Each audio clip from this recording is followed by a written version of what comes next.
کووں کی عدالت۔ حیوانات پر جدید تحقیق کے مطابق کووں کے ہاں باقاعدہ عدالتی نظام ہے، اور یہ عدالت کسی کو فرد یا جماعت پر ظلم کرنے نہیں دیتی۔ کووں کے نظام عدالت میں ہر جرم کی مخصوص سزا ہے۔ جیسے کووں کے بچے سے کھانا چھیننے کی سزا یہ ہے کہ کووں کا ایک گروپ اکٹھا ہو کر کھانا چھیننے والے کے پر نوچتے ہیں، یہاں تک کہ وہ بھی بچے کی طرح اڑ نہیں پاتا، گویا ناک کے بدلے ناک اور کان کے بدلے کان کا اسلامی قانون نافذ ہے۔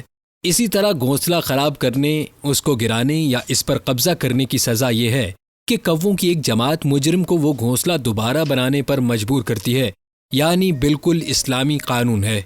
کسی دوسرے کوے کی جوڑی کوے کے ساتھ غلط کاری یا ریپ کی سزا یہ ہے کہ کووں کی ایک جماعت مجرم کو چونچ مار مار کر قتل کر دیتی ہے۔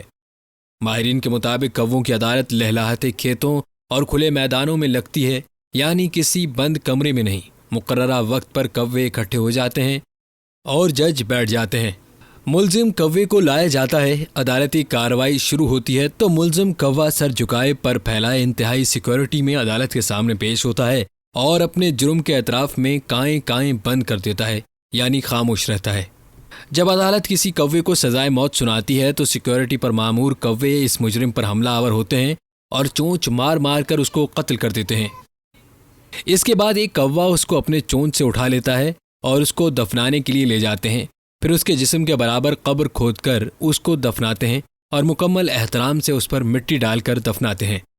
یوں کووں کو اللہ کا عدل معلوم ہے اور انہوں نے اس کو نافذ کیا ہوا ہے، مگر افسوس انسان پر جو اللہ کے قانون کے بجائے خود ساختہ قوانین کے ذریعے حکومت کرتا ہے۔ اسی لیے اللہ نے فرمایا کہ زمانے کی قسم انسان نقصان میں ہے۔